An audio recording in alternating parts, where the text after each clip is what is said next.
a written production of the Recreation Centers of Sun City Incorporated and is intended for the sole purpose of informing our Recreation Center members. Any duplication, copying, transmission, broadcast, or use, including electronic and social media, is strictly prohibited without the prior written consent from the Recreation Centers of Sun City Incorporated. Thank you for watching.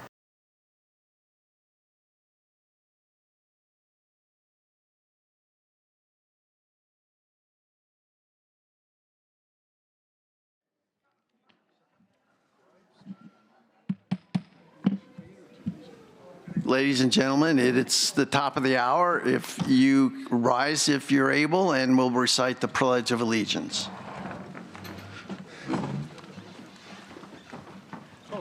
Hold on a second. Wait a second. We're going to move the flag.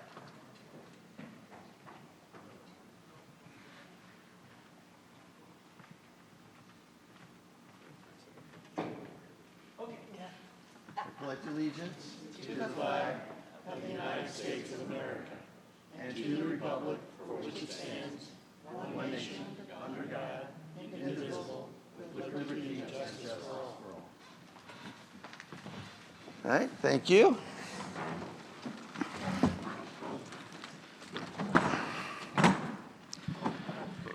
Welcome to the Town Hall this evening. My name is Tom Foster. I'm the president of the 2025 Board of Directors. This meeting is audio and video recorded by the RCSC management and staff and is also being live streamed. Please take out your cell phones and electronic devices and check to make sure they are in silent mode. And even though I know I'm going to read that every time, I forget to do that. All right. In addition, we do not tolerate verbal or physical abuse towards any member, guest, visitor, or employee, and violators may be asked to leave the meeting. Now, let's see, should I introduce some of the folks here, and Director Keiss will introduce his team.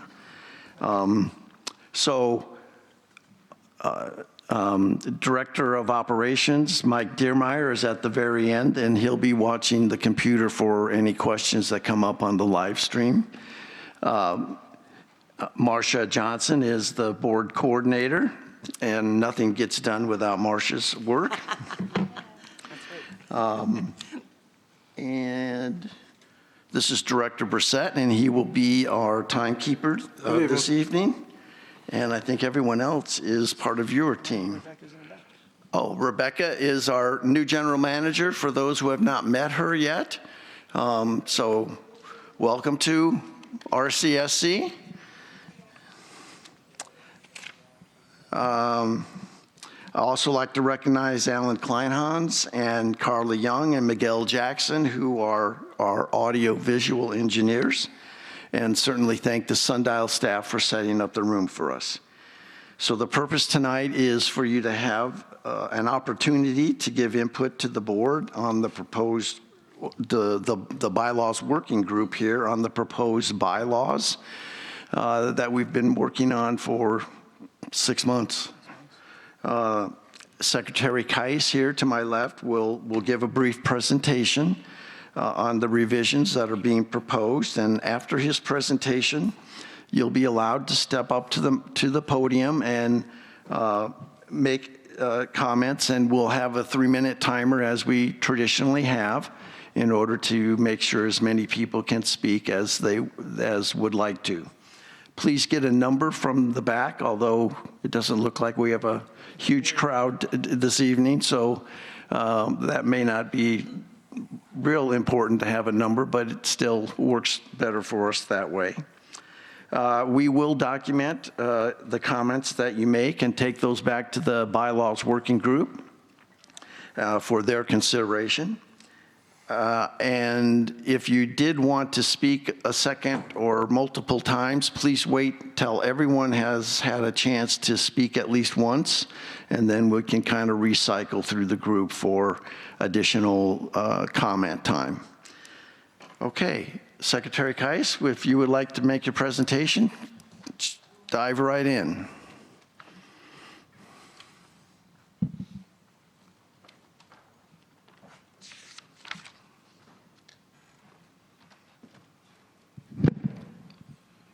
like to move around when I talk, so I'll try not to move my arms too much. My wife says it's a distraction.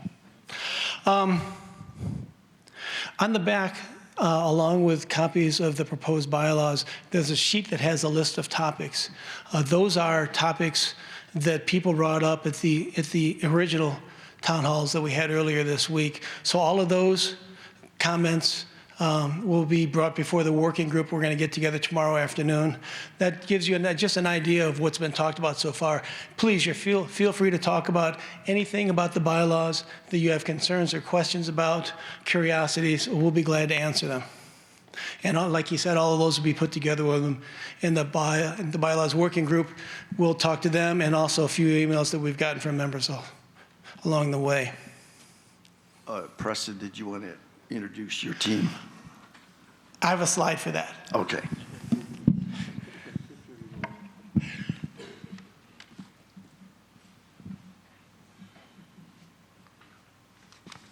I'm being defeated by my technologies.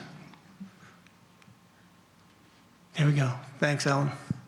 Okay, so, yes, you're right as also. So, because on the other day this week, I forgot to introduce the people in the working group that were with me until I was about halfway through. Starting over here, Rick Gray is the director of the board. Rick was on the working group. Then we have Carmel Sharonbrock. I got it right twice in a row, didn't I? That's right. Then Rusty Bradshaw is a member, was on it along with Carmel. Dave Wieland is a member, and he was on it. Scott Bortness. I'm starting off good, aren't I?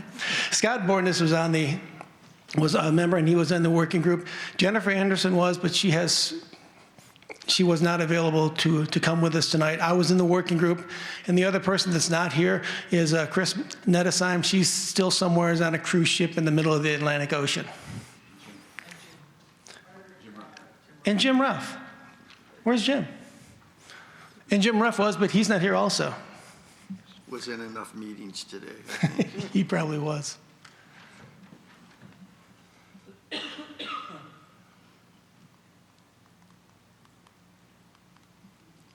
So why did we decide to revise the bylaws? Well, if you were at the annual membership meeting in March, we had 12 motions that were put up, and after consultation with the lawyers, it was decided that there was a lot of conflicts between them. Some of them weren't worded very well, and there was a lot of them just weren't motions that were appropriate for the membership meeting. And so all of those were set aside from the membership meeting, and people weren't happy about it. And really the board wasn't happy about it either, because it's not the way our annual membership meeting should go.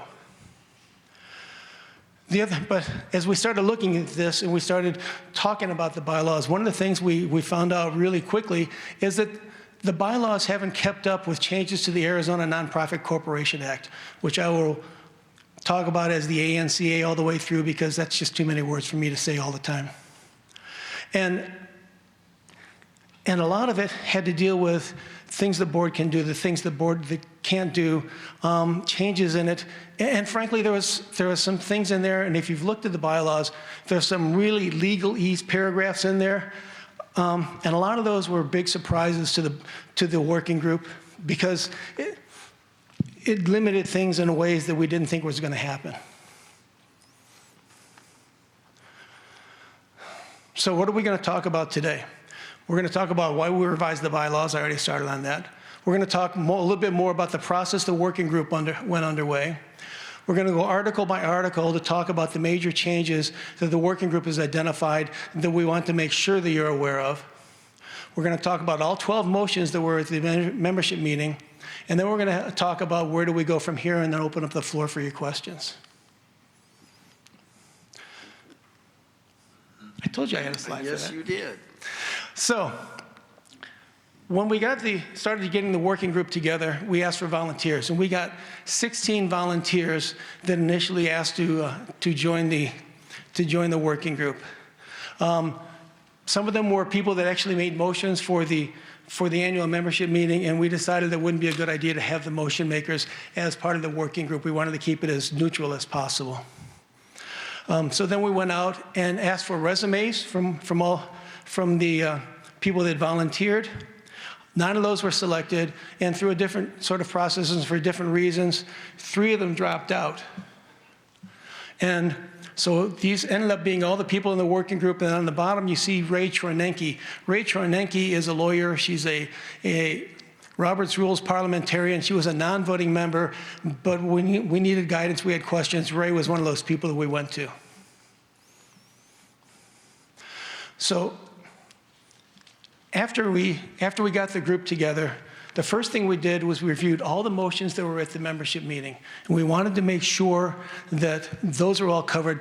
Everybody had a look at it, they had an idea of them. And then we asked for all of the motion makers if they wanted to come and meet with the group and talk to us about why their motions were important. Some of them did, some of them didn't. But everybody that met with us, we wanted to talk to them, we listened to them. And then we took and we decided we're going to divide everything up into subgroups so that people could work at different areas of it and get a lot of that stuff together before we came together as a group and talked about it in depth. So we broke the subgroups down into the definitions area and Articles 1 through 3. And we had another group that just worked on Article 4 because there's a lot of changes that were needed on Article 4. There was a lot of motions about that, and that really was an area that we wanted to key on. Third group talked about Articles 5 through 8, and then the last group talked about Articles 9 through 12, 9 through 13. And then again, we took all the member motions and we divided them, we gave them to the subgroups that were pertinent to those articles, and so that everybody could look at them again.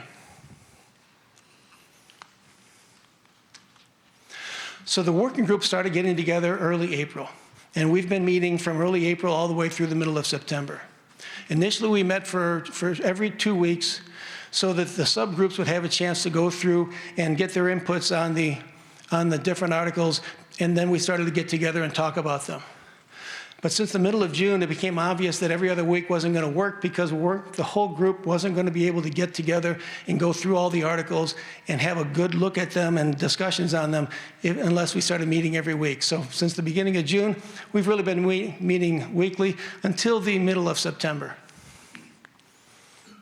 Most of the changes in the working group were by general consensus. There was 9 of us there. I could sit around, I could look at the people, and I could see general head nods, and I could tell that that's where we wanted to go with it.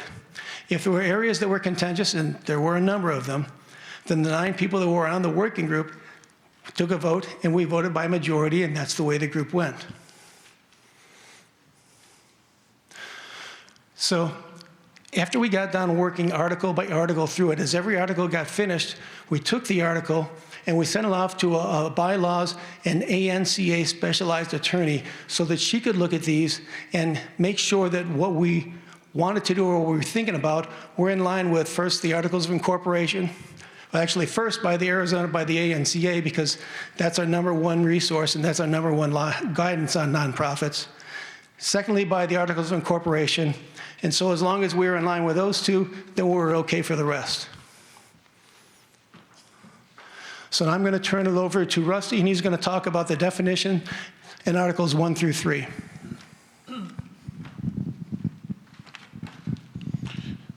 Thank you for coming and listening to what we've got to tell you. First, I'll talk about the definitions that are in the bylaws and the additions that we made. We added the ANCA, the term ANCA, to replace specific statute references because sometimes they do change. Rusty, do you want to talk to them about the line numbers so they can help follow along? Oh, I'm sorry. We've added line numbers to the PowerPoint, so if you have the copy of the bylaws, you can follow the line numbers and see which one I'm talking about. Okay, and we got a definition of the business affairs of the corporation, and a lot of that came from the bylaws attorney.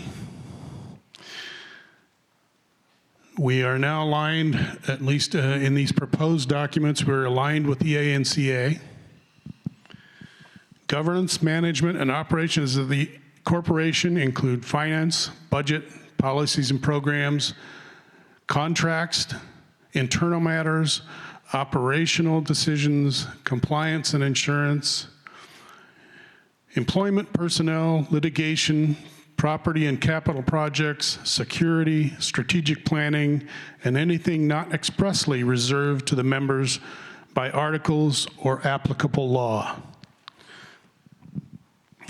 RCSC cannot violate its corporate documents or the ANCA statutes. Also in the definitions, we added a medical report form to separate it from the regular incident report, which is specifically for behavioral and issues. And we also made it a requirement that the property owner's name must be on the deed. We added definitions for unqualified owners and non-owners. And unqualified owners and non-owners can buy privilege cards, but those privilege card holders cannot vote, sign petitions, serve on committees or board, or speak at meetings. And we moved the description of the petitions to the definitions instead of in the body of the bylaws.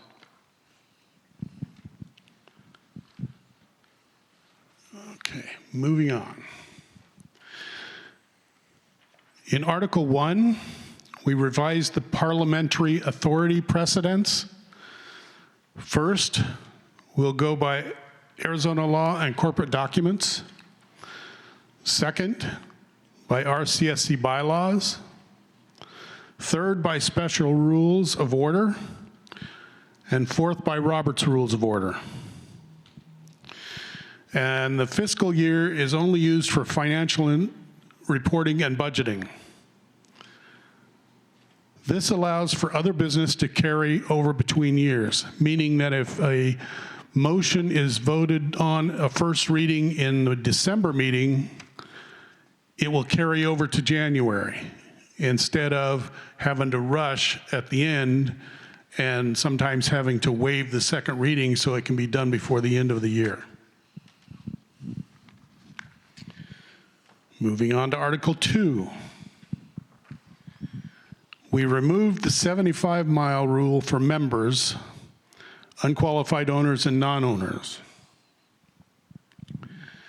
The consensus of the group was that those people, those property owners are paying the assessment, they paid the PIF, they paid the CIF, and they should have the opportunity to be members and get a rec card. However, to do that, they have to meet all the requirements of membership. And a couple of those we added that a member must occupy the property and be on Maricopa tax rolls as other than a rental or non-resident. Renters can get privilege cards if any of the owner's properties are not current on assessments and charges. I'm sorry, they can't get privilege cards if any of the owner's properties are not current on assessments or charges. And that's not just for the property the renter is in, but that's for any of the property owner's assessments, for somebody who has multiple properties.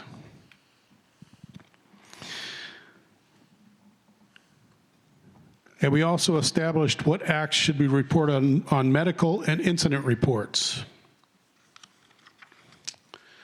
And for Article 3, there were no significant changes. And I'll hand you back to Preston.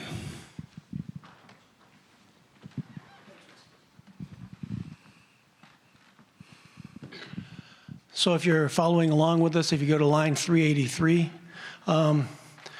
annual membership meetings. One of the things we are also unhappy about with annual membership meetings is if you've been to one before, all that's on there is the motions that are up for the meeting, and that just doesn't work. as members, you need to know what the state of the corporation is, what's going on, what our problems are, what our hopes are, and we need the annual membership meeting to tell you those things to make sure that it's out there. So we've added that the annual membership meeting must include discussions on the previous year's accomplishments and also our challenges. If there are things that we had problems with that are still ongoing, you need to be aware of that. You also need to be aware of what the state of RCSC finances are. There's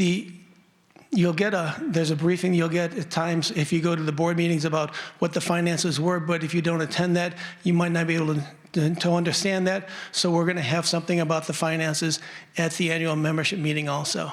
And we're also going to give you goals, or we'll also want to give you goals about what RCSC wants to accomplish during the year, so you know where we're coming from, where we are, and what we want to do in the next year.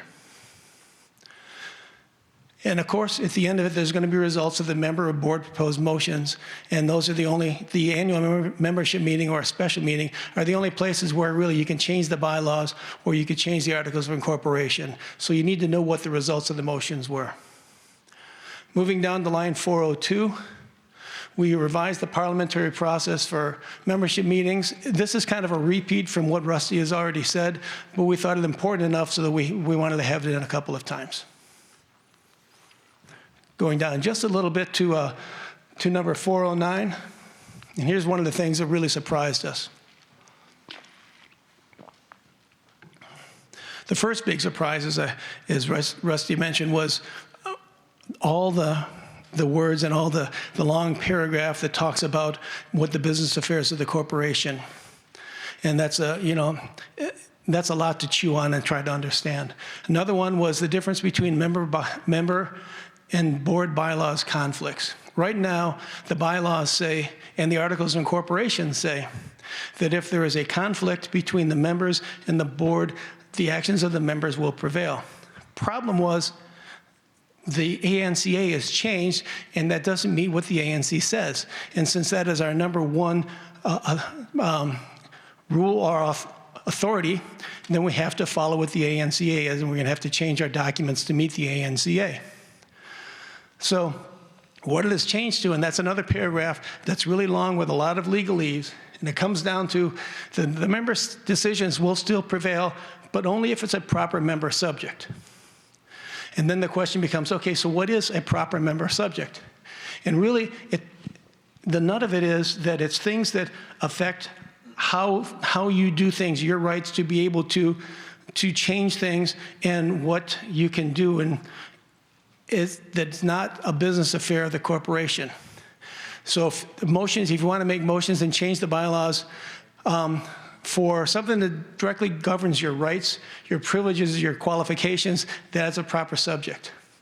How you participate in the governments, how you vote, how our meetings are run, all of those are things that are proper, your ability to affect member governance.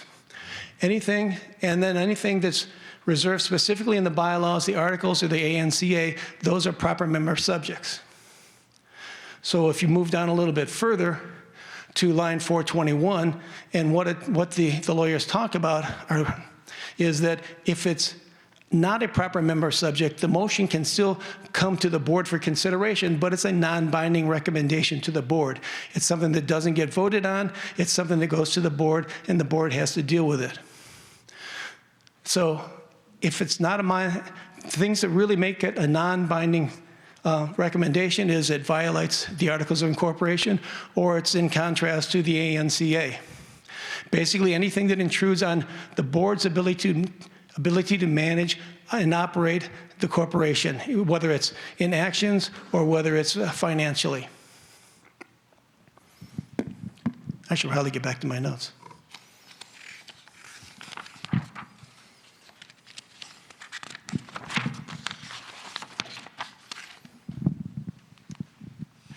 Moving down to line 431, talking about how the Articles of Incorporation can be proposed. And they can either be done by a petition from 10% of the membership or by a vote of the board of directors. So that's how changes to the Articles of Incorporation can go. And then, of course, then it has to go to an annual membership meeting or a special membership meeting and get passed by a vote there. Going down to line 513. And everything in this is going to be pretty much numerical order, except for these two things, because the slides just seem to me too small to have this one thing on it, so sorry. Moving down the line, 513. A quorum in our membership meetings, whether it's annual or special, still stays at 500 people. That hasn't changed.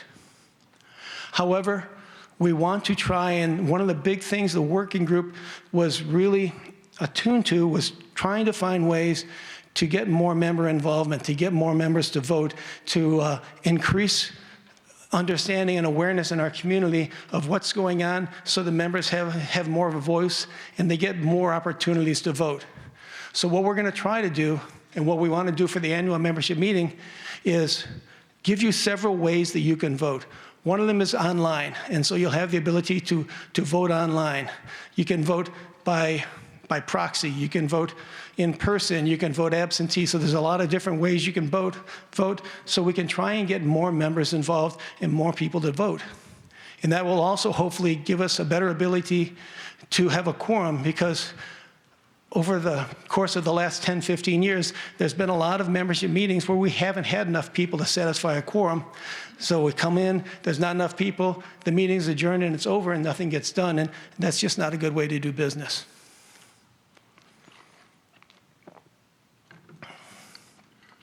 However, for special membership meetings are things that happen in a much quicker process than the annual membership meeting. So we felt that because of the time crunch on that, it's better to satisfy the quorum in a special membership meeting the same way we are doing now. So members in good standing have to attend, or their proxies have to be there, and that's how we'll satisfy the quorum. A lot of times when there's a special membership meeting, actually, you almost never will have a special membership meeting, but when you do, it's going to be something that people are really have a lot of interest in. So getting a quorum in an annual membership or a special membership meeting shouldn't be as difficult.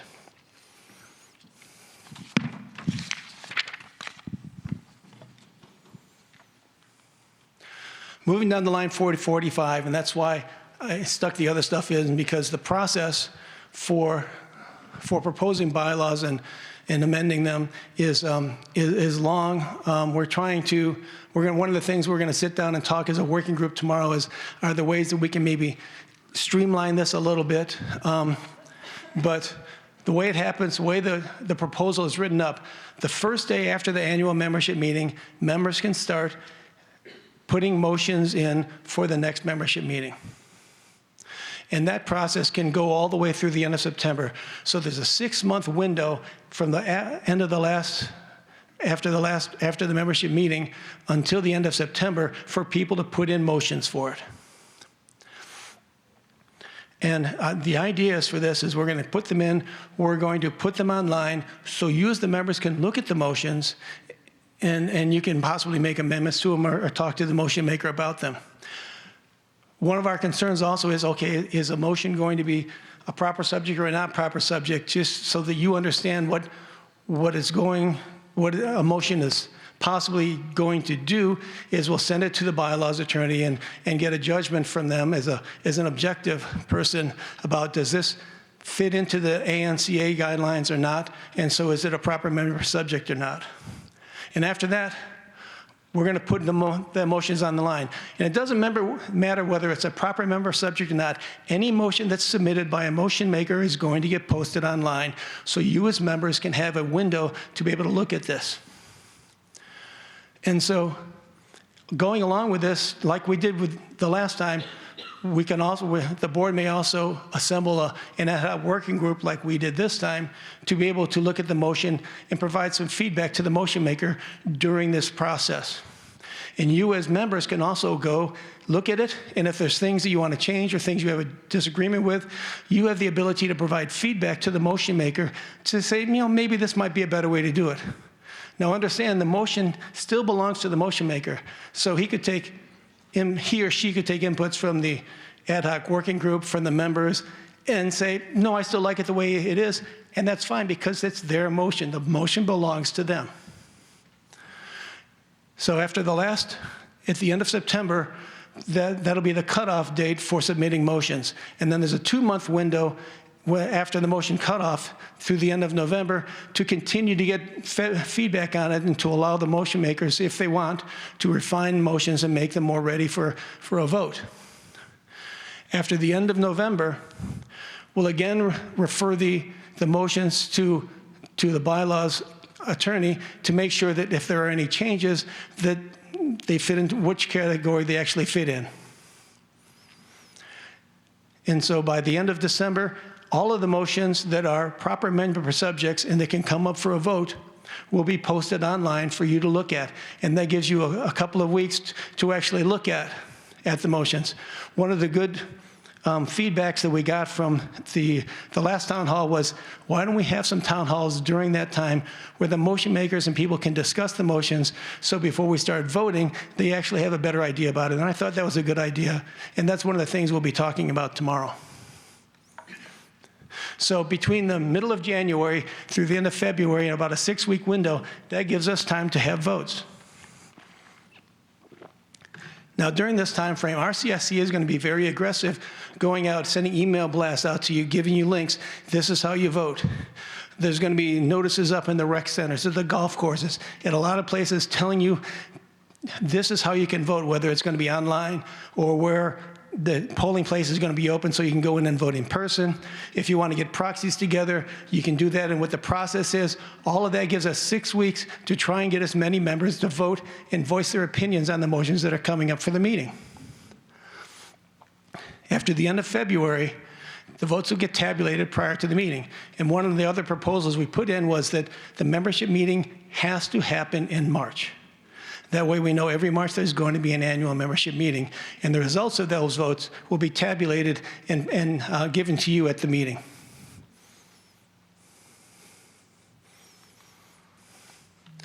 Moving down the line, 475.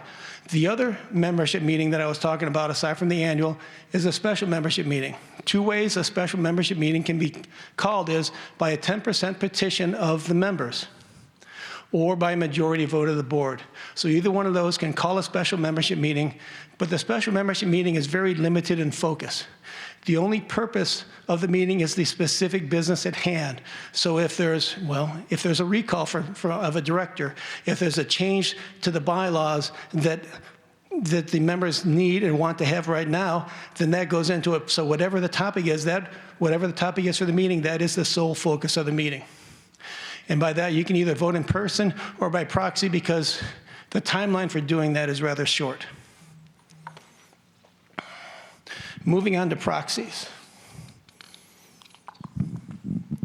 One of the concerns we had from the last membership meeting was the person that held a proxy last time had absolute authority over those votes. So that person went to 25 people, got their signatures, and they gave their proxy for that vote. Now, the person that held the proxies, they could vote on anything.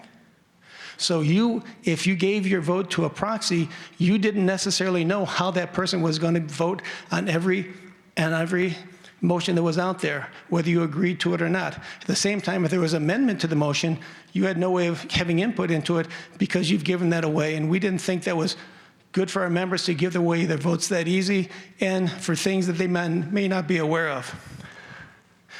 So the changes that we made are proxy holders can only hold 10 proxies now, so that limits their ability, a small number of people, to have a wider impact than they might otherwise. We're also asking for every proxy holder, if they want a proxy, to have it for every specific motion, so you as the member know exactly what that proxy holder is going to vote for on that specific motion, so you know what your vote is going towards and what it's being used for. And after each motion comes up and is voted on, the power of that proxy goes away. If the person wants to get a proxy for the next motion, they have to go through and submit a form for every single one, so you know exactly what's going on. So, to be able to vote, you have to be a member in good standing. For annual meetings, as I talked about, voting can be done by electronic means, absentee ballot, proxy, by paper, in person. So we're trying to give a bunch of different ways for people to vote with the idea that we can get more people involved. Again, as I said, for the special membership meeting, all the voting will be done at the meeting. Moving on to line 640. In Article 5, we finally got out of Article 4. Like I said, that's why we just had one subgroup working on Article 4, because there's a lot of things that needed to be worked on in it. So what we clarified in Article 5 was how board positions were filled. Terms are usually, every year, 3 board positions come up for 3-year terms. But if there's resignations from the board for whatever reason, then there could be a 2 or a 1-year opening up. And so we set it up so that whoever gets the greatest number of votes will get the 3-year terms, and the second gets a 3-year term, and the third gets a 3-year term, unless that person is term limited. Everybody turn around and look at Steve Collins in the back. Hi, Steve. If Steve had decided to run for the board this year, Steve has already been on the board for 5 years, so he could run for the board, and that's fine, but Steve is only eligible for 1 more year because there's a limit of 6 years for a member on the board. So there's no sense for Steve to, if he has the greatest number of votes, because everybody loves Steve, for him to take a spot on a 3-year term, and then somebody has to fill it in later. So even though Steve might have gotten the greatest number of votes, if there was a 1 or a 2-year term, he would get that one, so that the next person could actually be on the board for 3 years. We will miss you, Steve. Yeah, I said it to his face. So if there are vacancies, and one of the things we're going to run into this year are vacancies. There are only 2 people that have filled out packets to run for the board. We've got more than 2 openings, so the board's going to have to fill them. The bylaws have been proposed to change that, okay, if someone drops out, the next vote getter would get it, but in this case, after January 1st, the board is going to have to find people for those openings and recruit them to actually join the board. Line 673.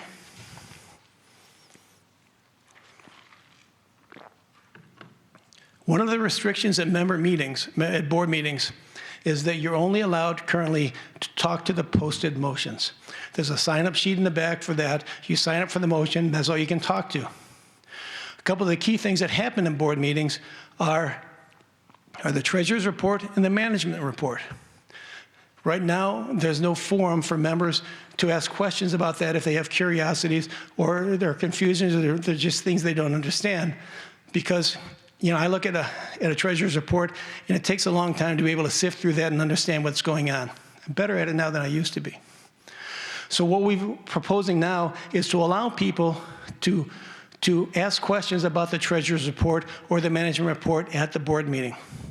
And if at all possible, we will try and answer those questions at the meeting. However, when you're talking about finances and things like that, and other things that are in the management report about what might have happened, then that might require a little bit of research. So there's a possibility that even though you ask the question about the treasury report or the management report, we may not be able to give that to you, but we will answer that question at the next exchange, so you will get an answer if you have a question about those things. Excuse me.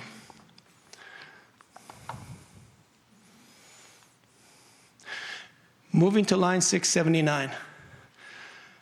For a member, at the annual membership meeting, for a vote to pass, it has to be passed by 2/3 of the people that take votes. That was another surprise to us, because currently, for the membership meeting, it says it can be passed by a majority. That doesn't agree with what the ANCA has, so we had to change that so that it's 2/3 vote at a membership meeting by the members. If the board can change the bylaws, the board can make a motion to change the bylaws at a board meeting every month. And for a while last year, Jim isn't here, we had too many bylaws changes at board meetings. So we can still do that. However, any changes to the bylaws for the board also has to be a 2/3 vote also, because it makes no sense. First off, it violates the ANCA. It doesn't make any sense for the board to have a different level of voting than you would have.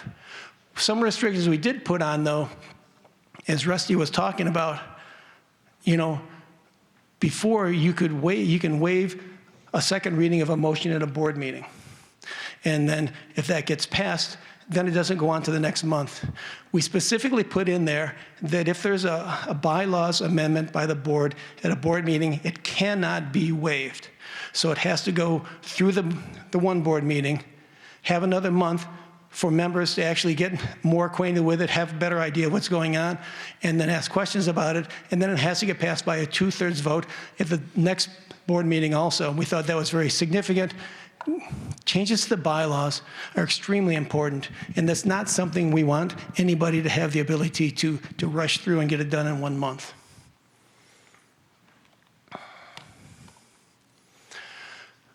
Moving on to Article 6. The only big changes to Article 6 is we define the duties of each officer, and a lot of that is taking things out of a paragraph and bulletizing it. We had a specific name for that, but I won't talk about it right now. Okay, yeah, we talk about caramelizing, because Carmel worked with me on Articles 9 through 13, and one of the big things she said is, we need to put this stuff into bullets because it's easier to understand. And that was absolutely true. So whenever we did something like that, we talked about it being caramelized, and that was a huge help to us. Article 7, we better define what the board process was, so that this is the steps that a board candidate has to make from A all the way down through the election, so a better understanding what's going on with that. One of the things we had curiosities about was a residence requirement for the board, because we've had questions from our part-time residents in the past, why can't I be on the board? So we went to the bylaws attorney and said, okay, what is the guidance on this? And she said it's very normal for nonprofit corporations in Arizona to have a residence requirement because of all the things that are going on. Okay. And we said, so what's a good term? And she said that 10 months out of the year is fairly normal. So that's what the recommendation we've put in, that a board member has to be in residence 10 months out of the year so that they can be here to do all the things we need to do. And so it gives them time, like going on cruises. Chris, if you're listening, I'm talking about you. Moving on to Article 8. Article 8 talks a lot about the initiative, referendum, and removal procedures. And one of the things we put in there was you can have a petition to remove a director, and we've had petitions for them in the past. In fact, directors have been removed in the past. But one of the things that didn't say in there that we thought should be in is that if you've been recalled as a director and you've been removed, you can't run for re-election for the spot that you vacated for you, and that just didn't make a lot of sense to us.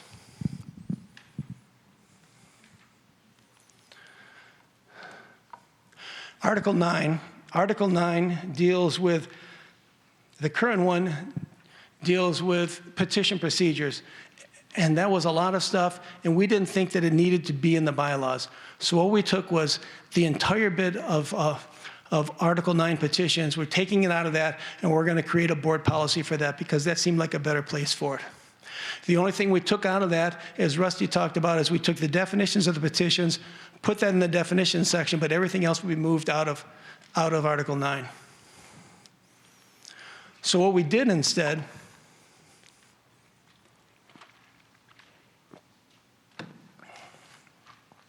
is we moved Article 12, which was committees, and moved that to Article 9 because we thought that fit better in the flow of things. So as you go down to Article 9 there, we changed the name of the co-chair in a committee to the vice chair. It just seemed to set the rank order a lot better. On line 1099, we had a long discussion about should the chair and co-chair vote in committee meetings or not. There's nothing in our current bylaws that say whether you can or you can't, and so it's not equally applied. And what the working group came up with is that we don't believe that the chairs should be able to vote in committee meetings. A lot of that is because the chairs are board members. And so if there's something that comes out of the committee, they're going to vote on it at a board meeting anyhow, so why give them two sets of votes on that? The working group didn't think that was right. And moving on to line 1105, when I first got on the board 2 years ago, committees didn't meet in the months of July and August. And then last year we changed it. they could meet in it. And now we're just saying they may meet in it because there's certain committees that during the summer when the budget process is maturing need to meet. Finance, budget, and audit really needs to meet during the summer to solidify the budget. Long-range planning committee really needs to meet during the summer because they're working on the 10-year PIF forecast, and that's important and it needs to get worked out. The Golf Advisory Committee, I'm going to talk to them about that at our next meeting, really needs to meet during the summer also because this year we got our budget numbers at the first committee meeting in September, and really that's too late in the process. By then, things have already matured, and if you want to be part of the process, they need to start meeting earlier. Same thing with the Clubs Committee. The Clubs Committee has money and items and things, the projects they decide upon, and that really they need to meet during the months of July and August. Probably that's up to them, so that can be solidified by the time we start talking about budgets more in depth in September. Moving on to line 1121, when we formed this working group, we had questions from members, and there's validity to them. The bylaws don't say we can assemble a working group, and my response that wasn't really well received was, the bylaws don't say that we can't, and that didn't seem like a good response. So we put in there that the directors can assemble ad hoc committees and ad hoc working groups for whatever special projects they need to. And if you were involved in Mountain View at all, they assembled the SAC committee years ago for that special project. So we have a history of being able to do that. Moving to line 1162, committees should be able to establish the procedures that they need for recruiting new members. A committee like Finance, Budget, and Audit, committee members there need to have a skill set and they need to have some understanding about corporate finances and organizational finances and how they work. If you get somebody like me coming off the street into that committee, may not be the best representative because I don't have an in-depth finance background. We have a lot of people in Sun City that have an in-depth finance background, and those are the kind of people we want to recruit for that committee. Same thing with long-range planning. You need to have people that have a focus and an idea and visions to look to the future, and that requires a special skill set.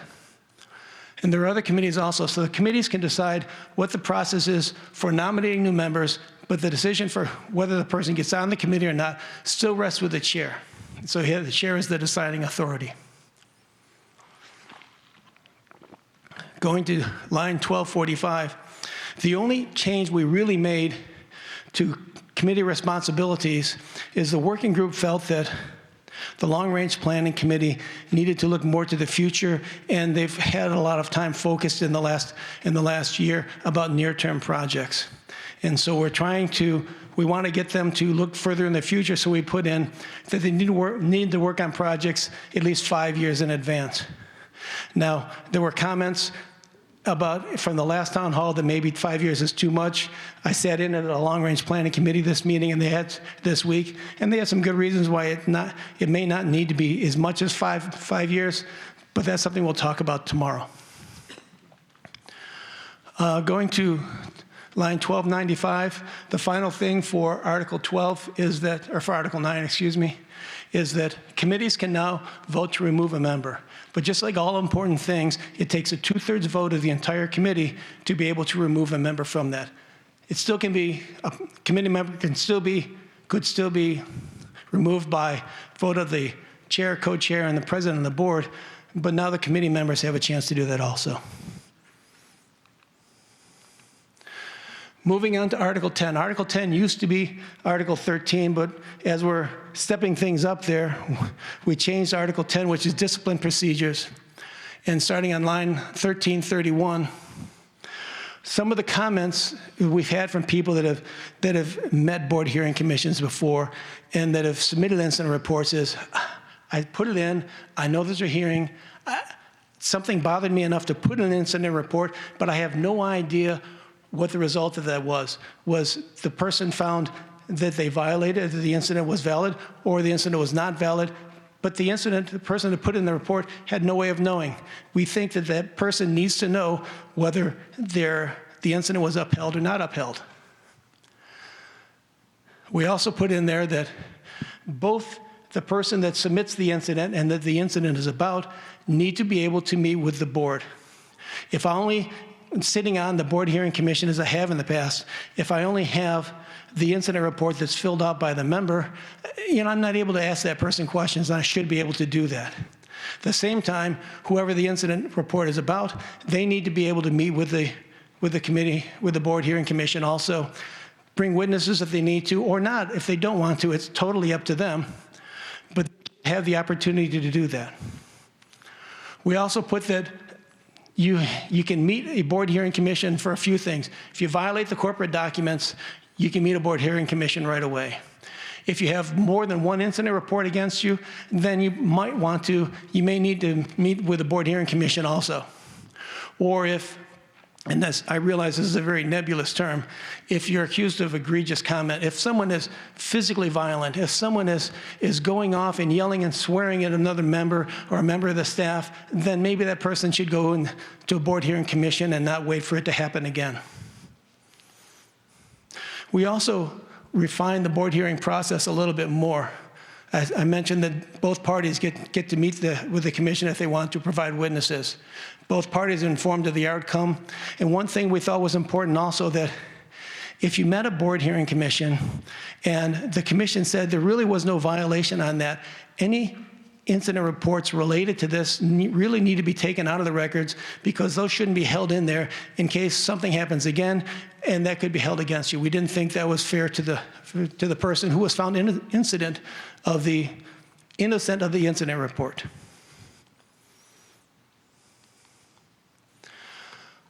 Article 10 was indemnification and risk management. It's all financial stuff. It's a very small article. There really were no changes to that, and we moved that up to Article 10 from Article 11. Article 11 used to be known as Article 12, and we took all of the information out of Article 12, and we're going to put that in the board policy also. Article 12, this article deals with investments, and there's a lot of investment language in there, and a board policy fits better than that, and it just seemed a better place for it. What we did, however, put in here was, okay, what pots of money does this corporation have? Because we get that questions all the time, and when I became a board member, I still had questions about it. I'm better now.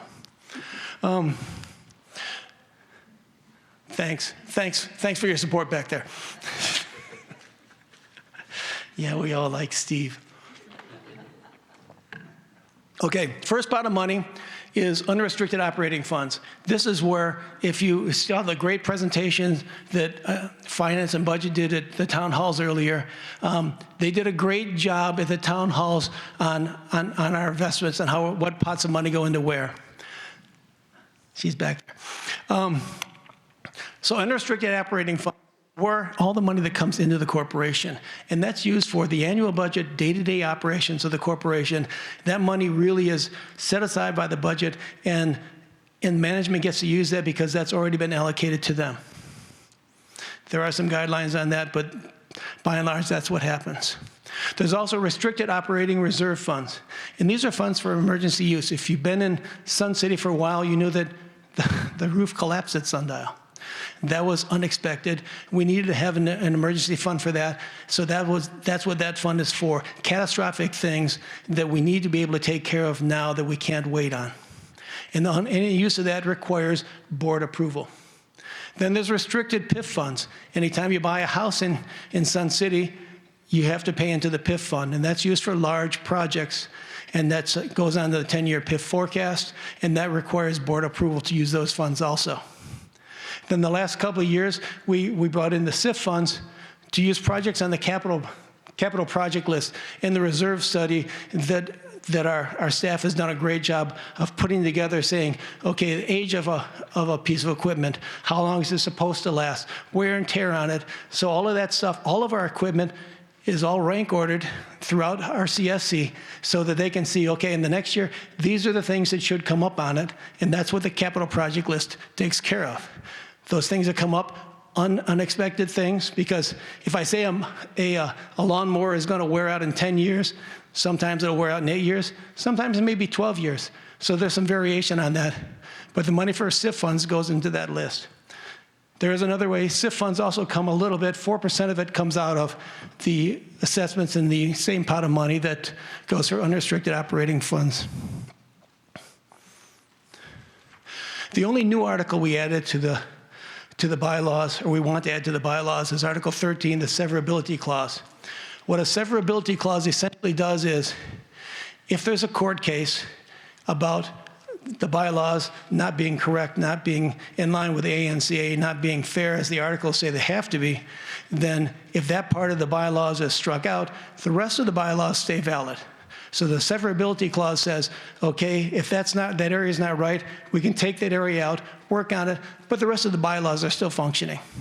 We didn't have that before. We thought that was necessary. Moving on to the membership meeting motions. One of the motions said that the long-range planning, finance and budget, Golf Advisory Committee, outreach and communications committee, technology, and special committee meetings should all be recorded. The working group didn't think that was a good idea. And I'll tell you why. We felt that recording committee meetings may inhibit member input and comments, so they don't feel free to express themselves. We didn't also want them to be recorded and have someone accost them in the supermarket about why they said that in a committee meeting. Because those of us that are on the board, we have members coming up all the time, and we love having members come up and talk to us, but sometimes they're angry, and we didn't want our committee members to be subject to that. Don't laugh at me. Another motion was to have alternate time for the exchange in the board meeting, and I think that's a great idea. But it's not something you're going to put into the bylaws. So that's being referred to the board for their consideration. Another motion was to study and recommend the offensive signs. You saw the signs that we had earlier this year. The language on it was pretty strong, and some members weren't happy about it, and they had good reason to be. It's not appropriate for the bylaws. However, the board has looked into it, and those signs have been changed.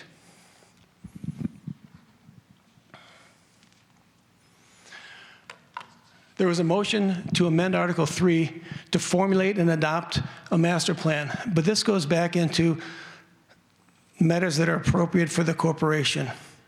And it's not permissible by the ANCA, so because it goes into the authority that's granted by the board, so we didn't put that in there because it violated the ANCA. There was also one on Article 3 to not allow spending PIF funds over $750,000 until the master plan was adopted. It goes into the same sort of things that it goes into the areas that are allowed to the board because it matters. It affects the operation of the corporation, and it restricts the board's authority to be able to do what they need to do. So that was not allowed either. Or excuse me, we recommended not to input that. Let me put it that way. It's better. There was another motion with Article 3 to change the facility enhancement agreement to community engagement to mean community enhancement agreement. And we didn't think that really changed things too much, so we didn't think that was a good idea. Another area for Article 3 was to give a guest pass to a single-member households. And we had a lot of discussions about this as a working group, and there were a lot of discussions about that, as you've seen the video from the first town hall about this also. And the bottom line is that the Superior Court of Arizona ruled that the way we do assessments on a per property basis is reasonable according to law. And when a Superior Court in Arizona says this is what you have to do, you got to follow those guidelines because it ends up being the law of the land, and we have to follow the law. There are also concerns. We've had concerns from members about lots of guests coming in and restrictions on that. So we just didn't think this was a good idea, and we wanted to follow what the Superior Court said we needed to do. There was also a motion for Article 3 to add a member-approved master plan to the bylaws. And again, that gets back into the business affairs of the corporation, so we let that one lie. Moving to Article 4, there was a motion for bylaws and master plan amendments passed at an annual meeting, can't be amended for 2 years, gets back into the business affairs of the corporation. It also ties the hands of future boards, which we're not allowed to do. And so we didn't think that was a good one either. However, there was a motion for Article 4, said that the annual meeting will be held in March. We put that in. I think we thought that was a great idea.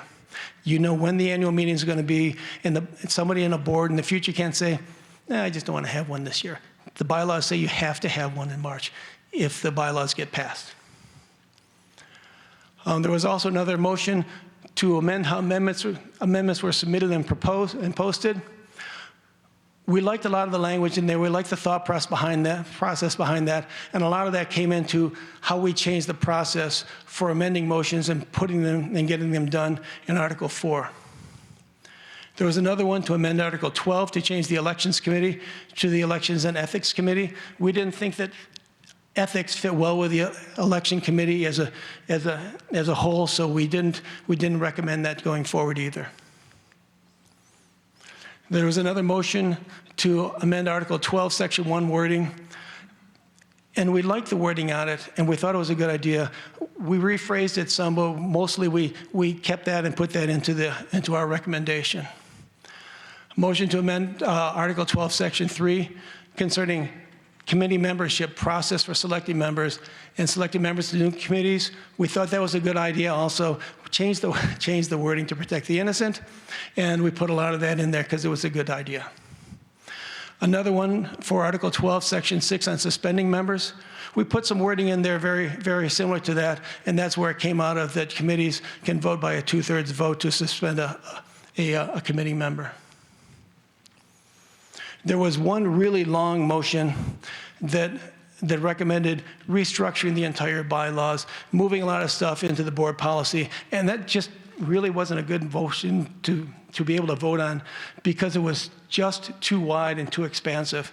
And so what we did was the areas of that were recommended, they went to the subgroups and we looked at them, and some of the things were adopted and some of the things were not, but we looked at that and we did that. There was also a lot of talk in there about creating board policies, and that's not an appropriate motion because it doesn't deal with the bylaws, but so we didn't accept that area. We didn't recommend that area either.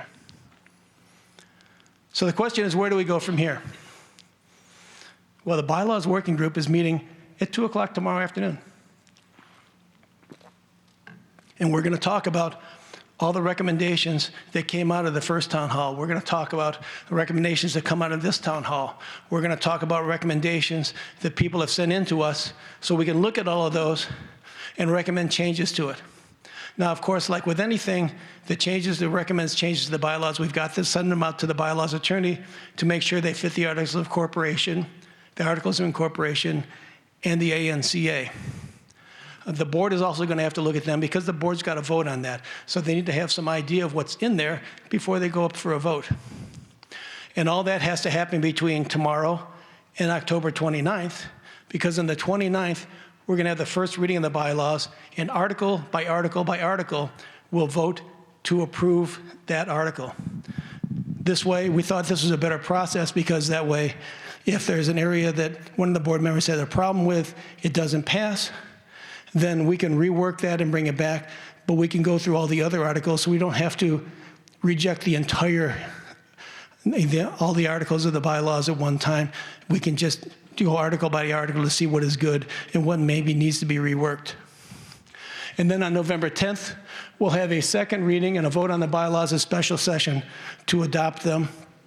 One of the recommendations that came out of the last town hall was that we know that there are areas that were in the bylaws that were moving out to board policies, that it might be a good idea to hold off on putting the bylaws into action until the board policies have gone through and been approved also, because we have 9 or 10 board policies we're looking at.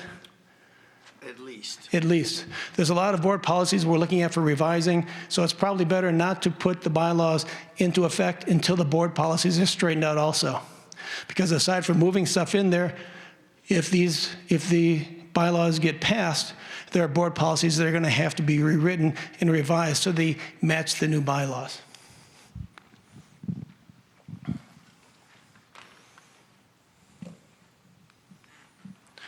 So now we will open up the floor to your questions.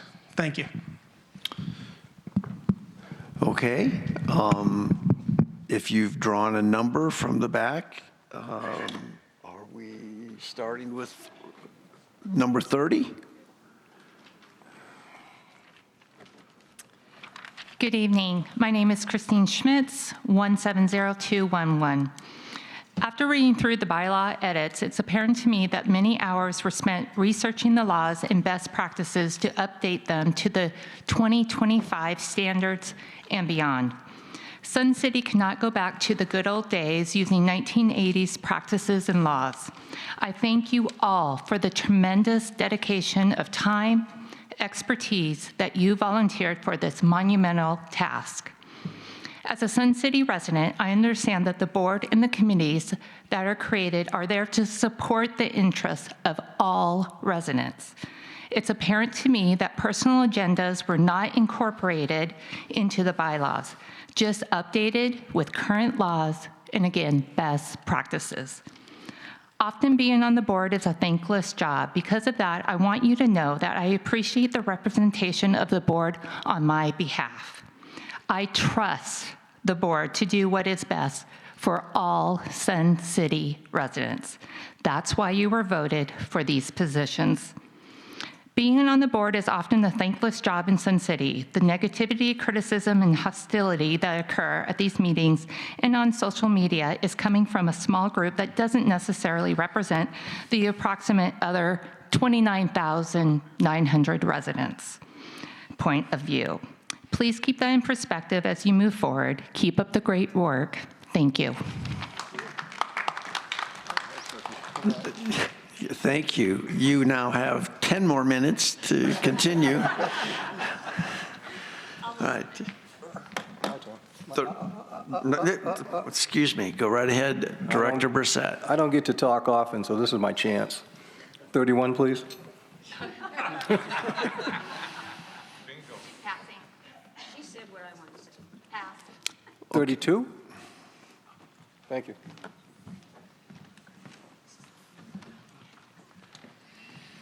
Good evening. I'm Paul Hiles, number 127710. I thank you for all the work you're doing and continue to do. I propose an important exemption in the bylaws and board policy to be made so that if you inherit a house which you're not on the title of and you're married to the last owner, then you don't have to pay the PIF and SIF fees. This is addressed in the corporate bylaws, Article 3, Sections 2 and 3, which is PIF and SIF. And it's also mentioned in the detail in the board policy resolution 24, sections 1 and 2. I know several people who have lost their spouses and they will inherit the house, but the house is currently titled only in the deceased spouse's name or trust. They have just lost more than half of their income and cannot afford or justify the over $5,000 to transfer the house to their own name. In effect, this is a death tax, which only happens in Sun City. All the other things like their cars and accounts are inherited tax-free. I propose an important exemption be made that if you inherit a house which you're not on the title and you're married to the deceased owner, then you don't pay the PIF and SIF fees. For some folks I know, they're just leaving the house titled in the name of the deceased or the trust. So you'll never collect the $5,500 from them anyways. They'd really like to transfer the title to themselves for home insurance and peace of mind. And of course, after their deaths, fees will be collected from the next owner. I think this will have low impact on your overall money collecting and funding. And I'm curious if any of the board members think this is a good idea or if I should keep pursuing this. Actually, this has come up before. And Director Ruff, who is not here this evening, has looked into that significantly, and I'm afraid I have to defer to his knowledge on all the intricacies of all of that. But it's certainly something to think about. Your characterization of it as a death tax rings true, and so we should. If that exemption doesn't exist, at least we need to look into that to see whether that's has not been, how appropriate that situation is. I guess I can't give you a yay or nay Well, I know because you I don't. You got to think about it. Yeah, I don't know there's always unintended consequences of anything you do. Oh, sure. So it may sound great and then you find out not so much. Yeah, okay. But we'll look into that. All right, thank you.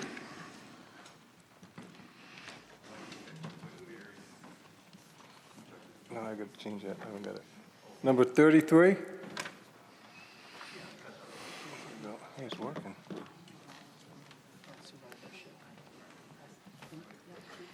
Carolyn Martinez, member 101989.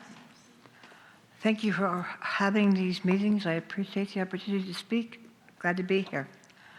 I'm going to write about the crux of the matter having to do with these bylaws being written and that they're being written by this board, but boards change, and as boards change, the scope and the bylaws need to be a roadmap for the community to interact with each other through various writings that offer guidance for the leadership and governance that is welcoming and inclusive, but also to the members. Writings that offer not only today's board, but the board for the future, for the roadmap of leadership of the community. How the board should choose to operate should be outlined in a way that offers flexibility of choice to the board members as well as the membership in ways to interact, not just close the door. There should be written guidelines for member outreach for the community in the form of board members going out to various rec centers and meeting and talking with the members and asking how they feel the community is growing or failing. This type of interaction should be a directive to the individual board members to be aligned with the constituency that they lead and make directives about. Be responsible to those you make decisions about. Expand the hours of the visitor center and have a written manifest as to how there will be a team of volunteers who are willing to act as a welcoming group to those seeking additional information about the community. Describe the qualifications sought to create such a group and what kind of topics should be exceptionally known by these members. Write an edict that offers guidelines as to how the card services could be moved to the visitor center so those coming to get their membership cards also have the exposure to the welcoming group of volunteers who are dedicated to serving the members as they join the ranks of the RCSC. Make an amendment that states all forms of communication to the members is needed, not just electronic media, and have the media go to the members, not expect that members are to come to the RCSC to get their information. There are far too many who can no longer drive or have drivers who cannot drop them off or walk into a center to get a leaflet of information.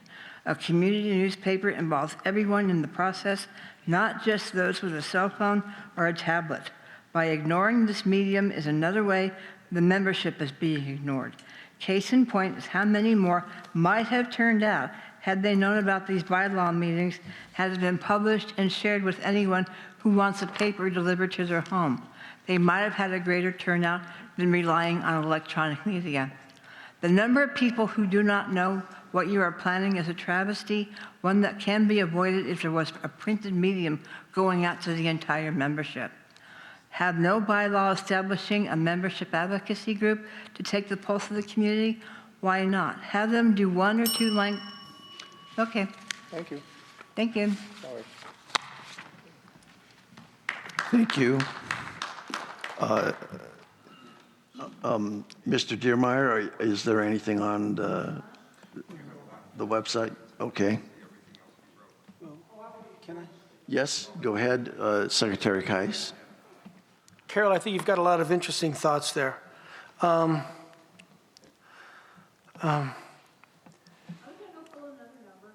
That's okay, but I think that, combining cardholder services in the member center is an interesting idea.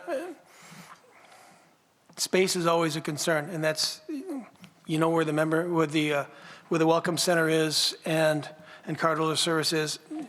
But I think it's a good idea to keep in mind for the future.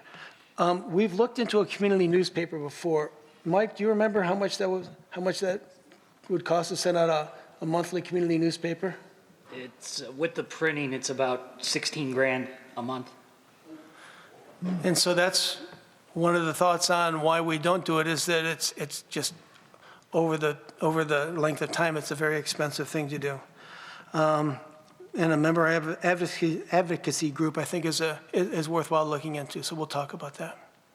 Okay, and with the advent of a printed newspaper, the tacking it onto the Independent reduces the cost greatly. Yeah, I don't think we'll be allowed to do that, but thank you for your thoughts. We've done before. No.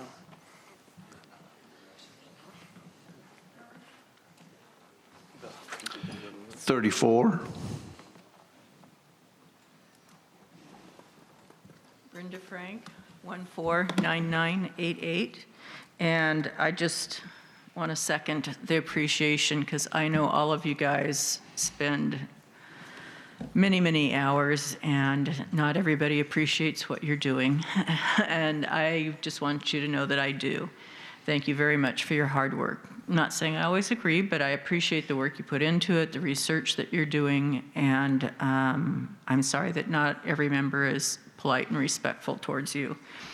I did have a question, and this goes back to line 431, where petitions signed by 10% of the membership. Is that an ANCA requirement, or is that just a number that everybody thought was good? It's in the Articles of Incorporation. Articles of Incorporation, okay. That answers my question, thank you.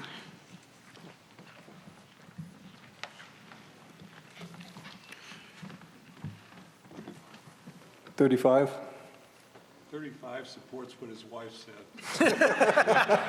And that's why they've been married for a long time. Just my guess. 36.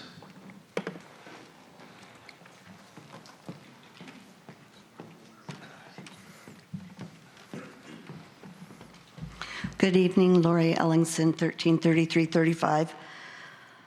I'm a big believer in the legal process of a way to not just come to the truth, but a way to persuade people of the truth. I made two of the motions that were not approved, or the working group decided it wasn't necessary. One of them was to change the name from facility agreement to community enhancement agreement. So I would appreciate the working group to explain their reasonings why they felt that wasn't necessary. The second one was to have more accountability for the board and the management, for honesty and integrity and telling the truth. I felt the best way was to add an ethics group. I didn't think it was necessary to have both an election committee and an ethic committee, because we already have so many committees to begin with, and I felt like those two could be merged together. But I do know there are a lot of people with legal background and could give some guidance to the board, to the management, without going to legal. And I know in the Monday meeting, it was mentioned that we already have surpassed our budget for legal advice.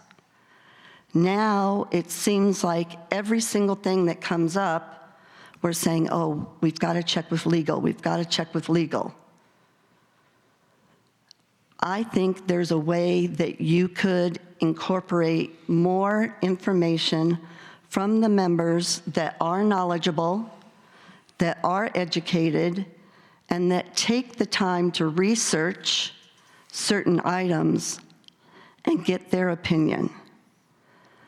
The working group, I don't know how it was selected, but I feel like they didn't recruit enough people that were knowledgeable to get their opinions as well. So I would like an explanation why those two motions were just said, nope, don't need them. Thank you. Secretary Kais, did you want to revisit those? Yes, Lori, the community enhancement agreement, we just didn't think the change of that from facility agreement was actually going to do anything to bring better awareness or improve people's thoughts about the agreement. We just didn't think the name change was going to move the needle any. And as I said, for combining ethics and integrity, or ethics and elections together, it just didn't seem like a good fit to us with all the things the election committee has and and the responsibilities they have to do. Sorry.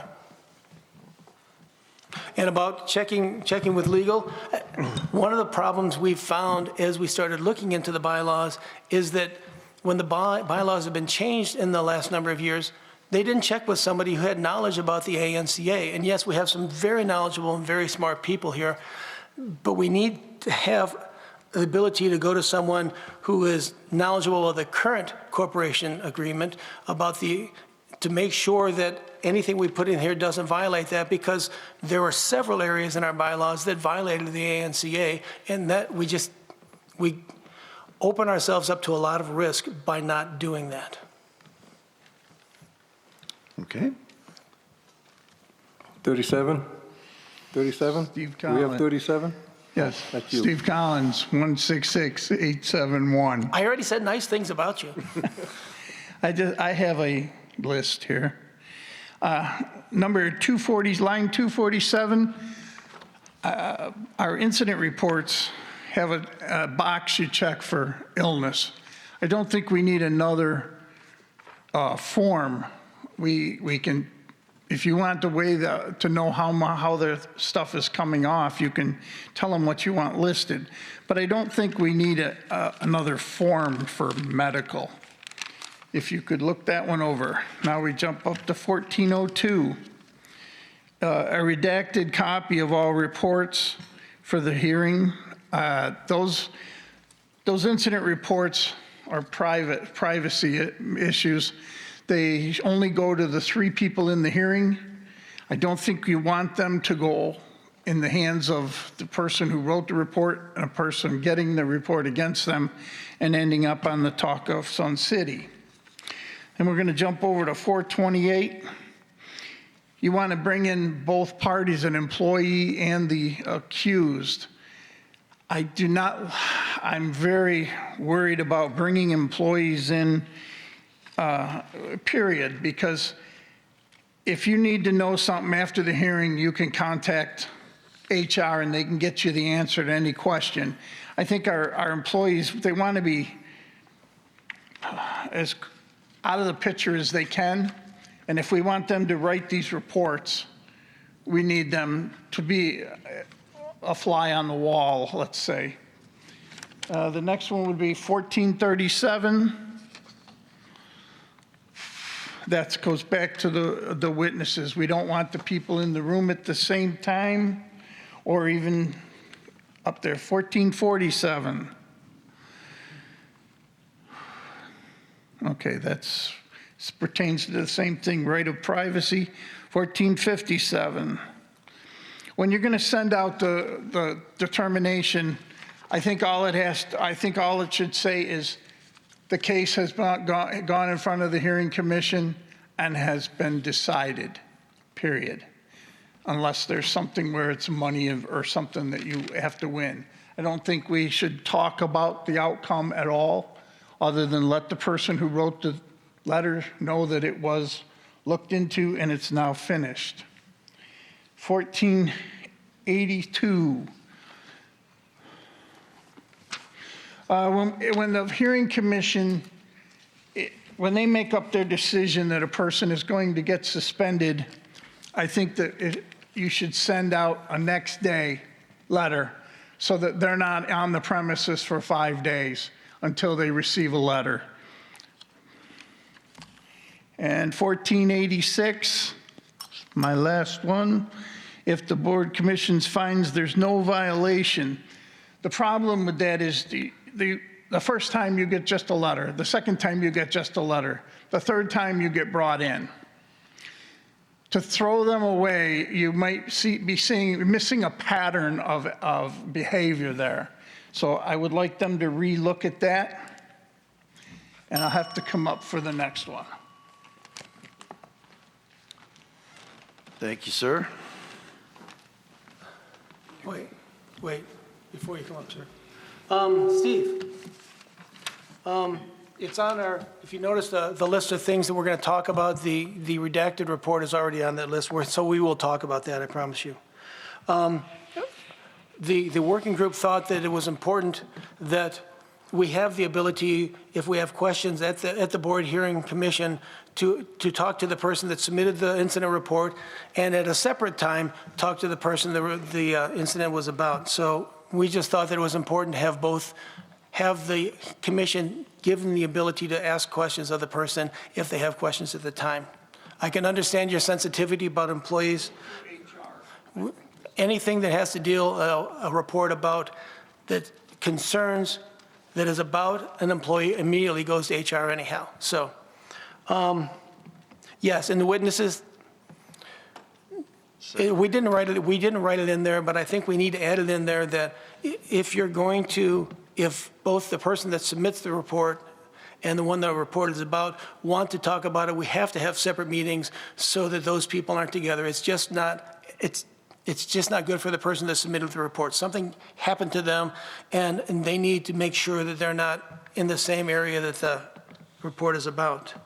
The 5-day rule was put in, five-day thing was put in by the bylaws attorney, and really what that does is it gives, when the commission is over with, it gives them time to get the letter together, get the letter signed, get the letter out in the mail, and get it to the person. That's all it is. It's after the end of the commission, so that gives them time to get the results out to the person. I'm just saying, once the letter is written, send it next day so he doesn't have all that. And it will, but all we're saying is that gives them time to get the thing together and get it out and get it to the person. That's what the 5 days is for.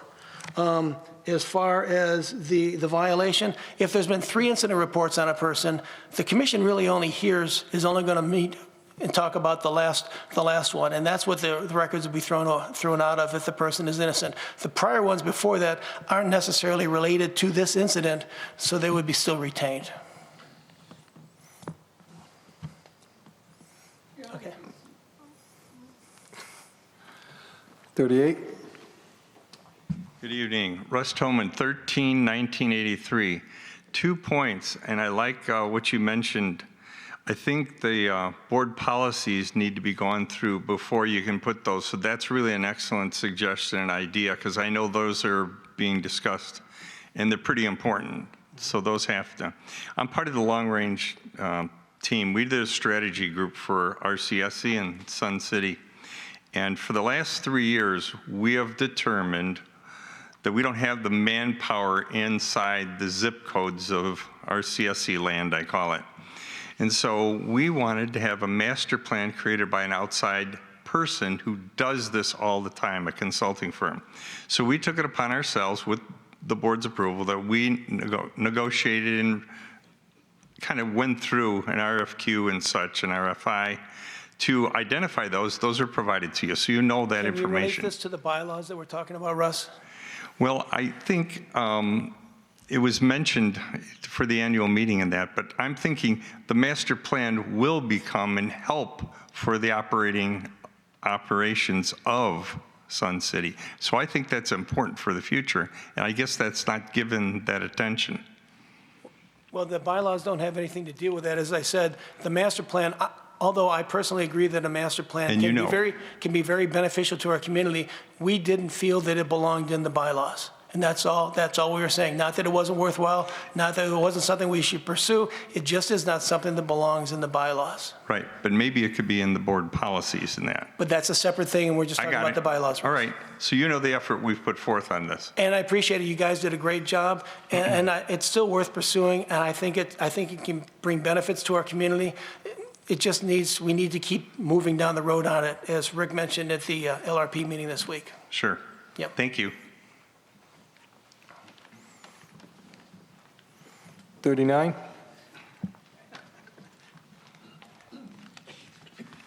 Tom Marone, 100825. This is something that I just thought about tonight. In regards to when members submit motions to be put online for other people to comment on. So consider this, okay, forget about the subject matter because it's probably a board policy. But just for example, if someone makes a motion that members are only allowed to have one dog, okay? Now, you know that motion is going to fail. And I try to get in contact with that person and ask them if they would amend their bylaw to maybe have 5 dogs. And they denied dealing with it. They're set against it having more than one dog. So now, am I allowed to submit a motion to allow for 5 dogs? Because according to parliamentary law, a motion that failed during a meeting, if you bring a similar motion or the same motion, you can't bring it up at the same meeting. So essentially, if I brought the same or similar motion up, it should be deemed out of order because it has to go to another. I'm just wondering if you've thought about that, if you address. So I mean, if you're going to allow everybody to submit all motions, I mean, then it's not an issue. But if you're going to kind of like play the hard line here and say, no, we have already voted that motion down, so your motion is out of order, you know, just something to think about. Well, good point. And I think that's one reason to keep a parliamentarian kind of on the sidelines here as those issues like that come up, so that if there is a legitimate reason that your motion or proposed motion should be deemed out of order, that there would be someone there who had the background to clearly identify why that would be the case.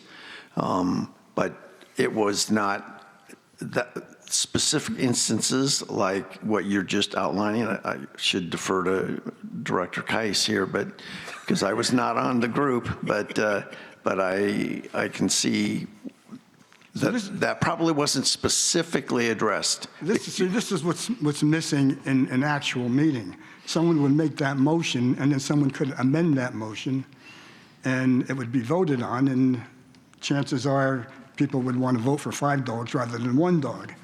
But there is no opportunity to amend this motion without having the meeting, really.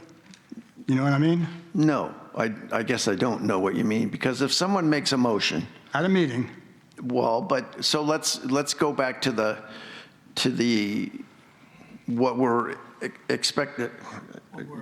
What we're proposing to do here in the annual meeting. Somebody makes a motion, it goes through the attorney to make sure it's a proper motion for a member to make. It then gets posted. The rest of the membership is permitted to go and suggest changes to that or amendments to that. The maker of that motion can choose to accept that or not.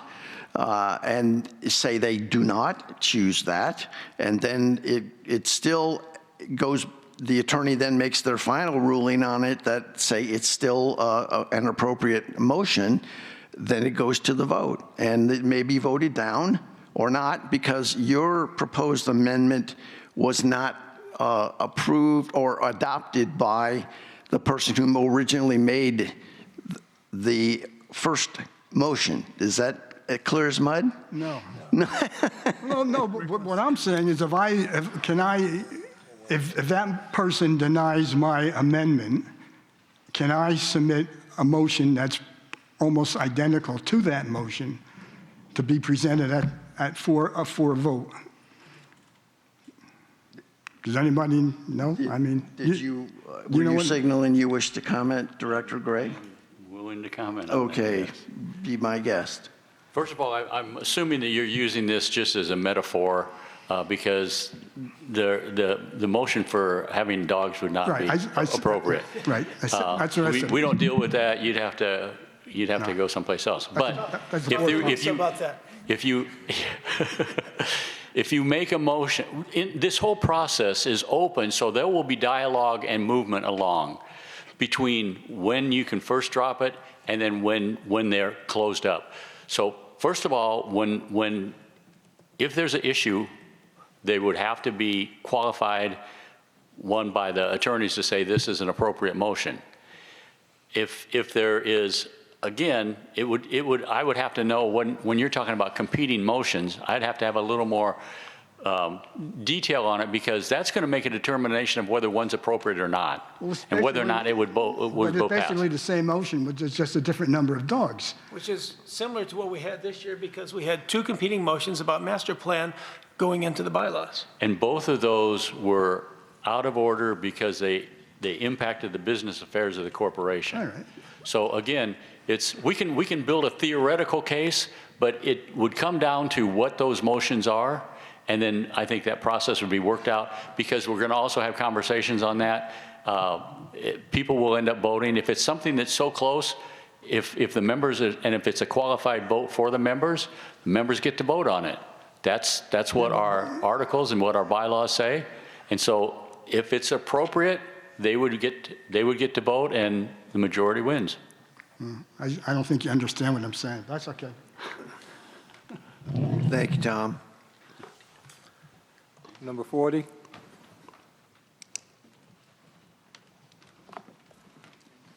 Hello, Lisa Gray, 100548. I want to totally agree with what Christine said. I think you guys are doing a phenomenal job. I appreciate the working group and all your efforts in what you guys have done. I know you spent hours and hours working on this. I'd like to just make a point on line 519 on proxies. I appreciate the change that you guys have made and the safeguards that you've put in place, because I think that it was atrocious for us to have people being able to carry the number of proxies that they could carry previously, or they can still carry now until this passes. I have been involved in another organization where proxy wars took place, and whoever carried the most proxies won. And I don't think that that is the intent of carrying proxies in our board meetings, or in our special meetings, annual meetings, any meeting.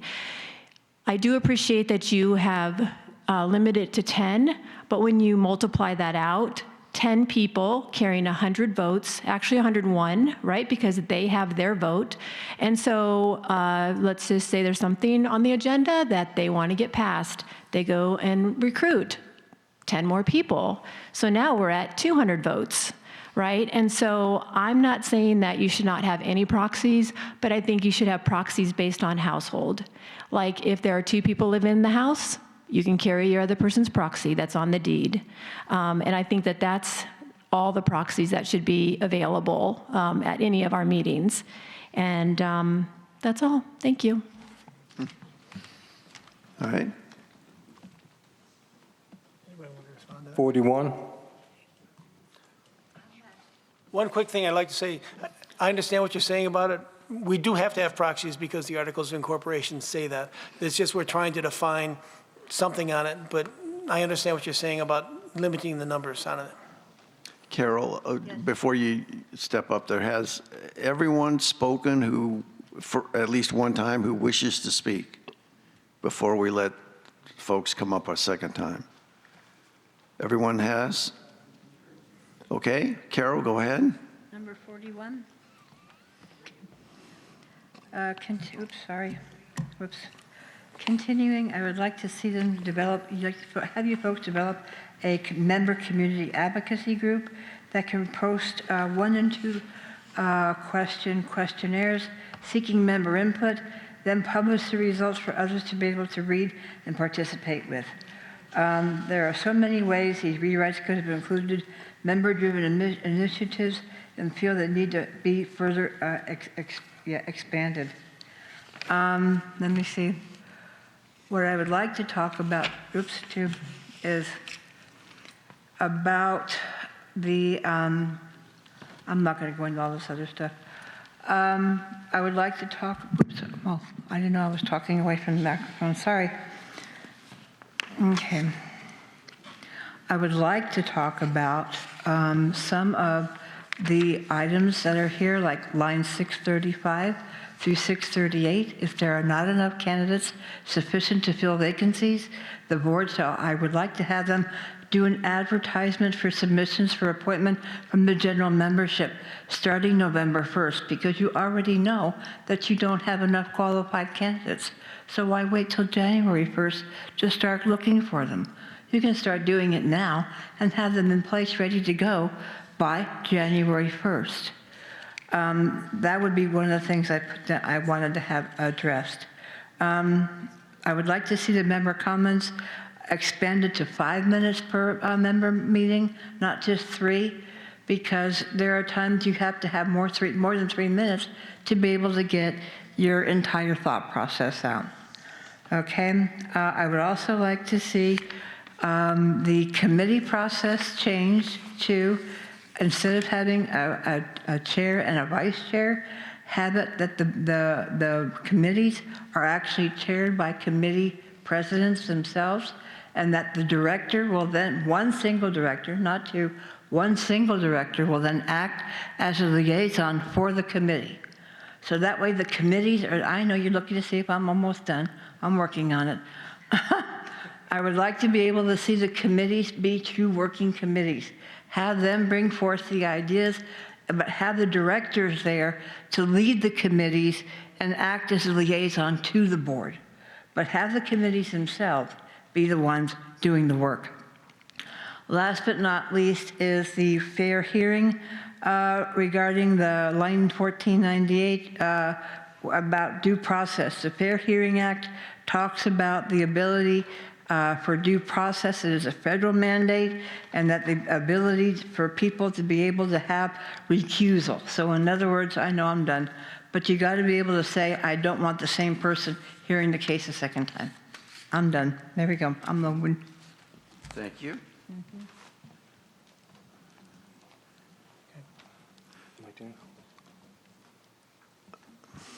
You may speak. Thank you.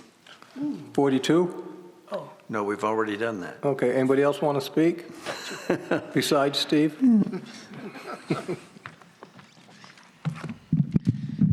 Okay, this is brought to me from another member. He asked me to do this.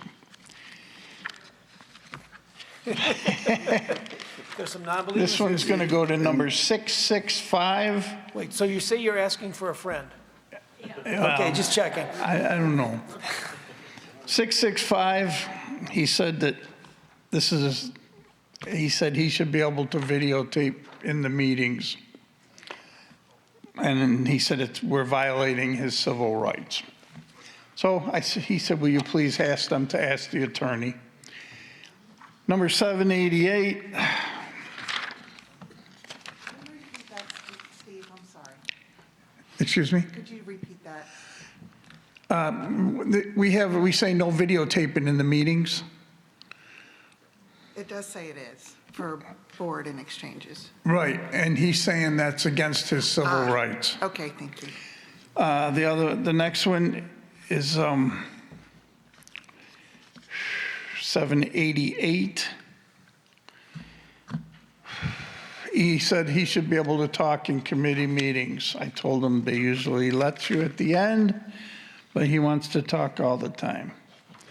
The last one is 1331. And basically, he doesn't like the word egregious. He said, who says what is and what isn't? And I can use profanity because it says state law and federal law say it's not a crime and it's not punishable. So please have the attorney check that. And up here you have a nice sign with all the Santa for seniors. Pick up your card. Please get a gift card and take it to Marcia. Sir, Bylaws. That's not germane to the topic at hand. Although it's a great topic that, helping seniors is a great thing, but not germane. Thank you. Have a good night. Okay. Is there anybody else that would like to speak? Lori?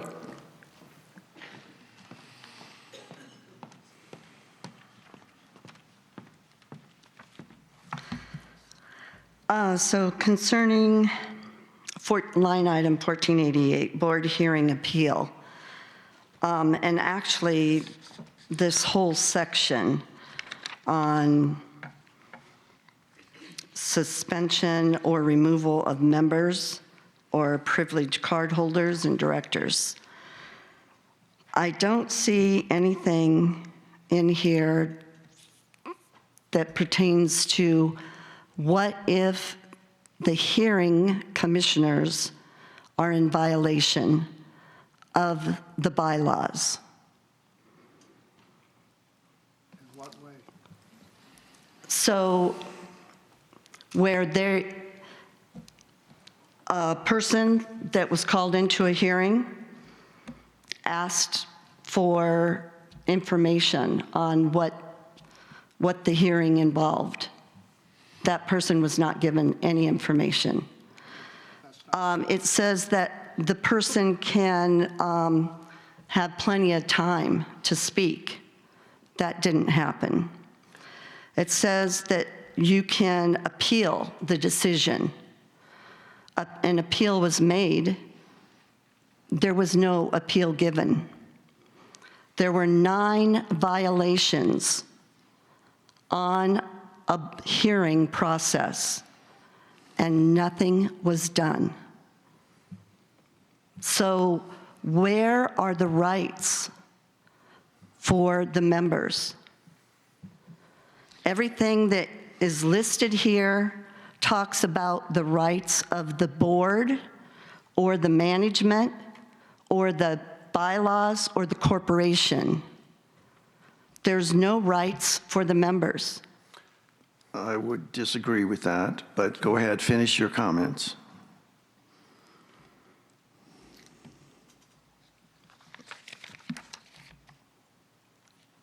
And the member doesn't have a choice whether they are a member or not. When they purchase a house, that's included on the deed.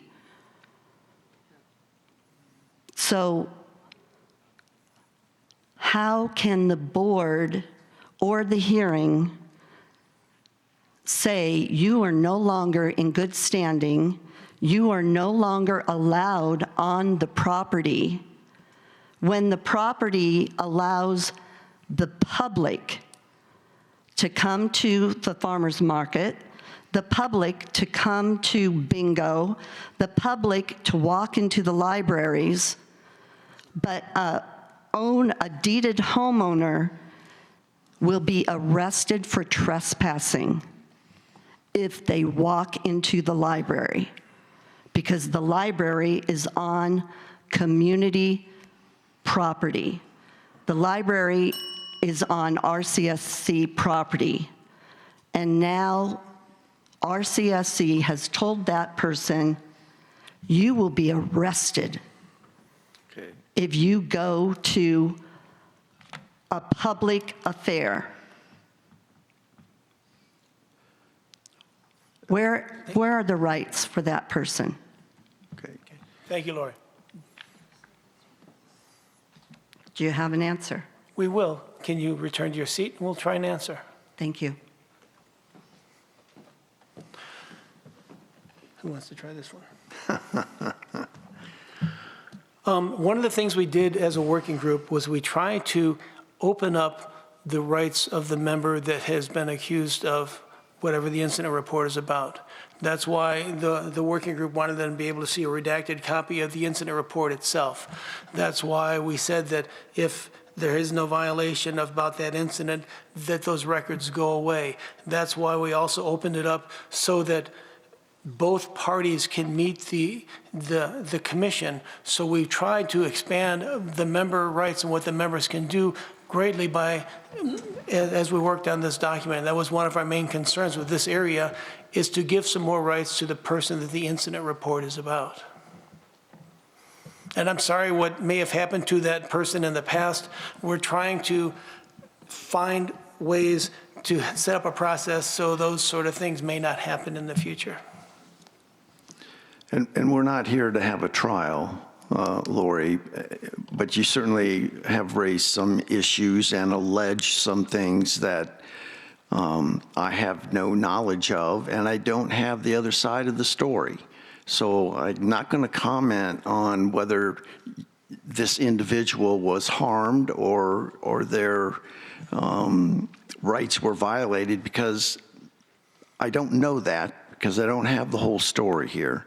So we're not going to retry this case in front of everybody here. That's not how we do things. I understand you're frustrated and concerned, but I am not going to go down that rabbit hole without all the facts. Mr. President, one thing, if a non-resident misbehaves on our property, we would have them trespassed. We're not going to arrest them. We're going to have them trespassed. Then if they came back, they would get arrested. We give them the one shot and give them a trespass. Okay. But thank you, Steve. Thank you, sir. Okay. Any other comments from the members here tonight? Would number 30 like to come up again? Just curious. All right. Seeing none, our next meeting of the board will be the second. That's today, so that shouldn't be on here. Okay, so we'll be meeting on the 29th for the special session that will be to go through these bylaws and attempt to vote on each section one by one. So you're certainly all welcome to come to that. The next regular scheduled board meeting is the following day, October 30th, at 9 a.m. right here in Sundial. And the next exchange is November 10th at 9 a.m., again right here. And then, as we were alluding to earlier, the annual meeting is scheduled for March 10th of 2026 at 6 p.m., again right here. All right, there being no further business and without objection, this meeting is adjourned. Thank you for coming and for all your participation in this process.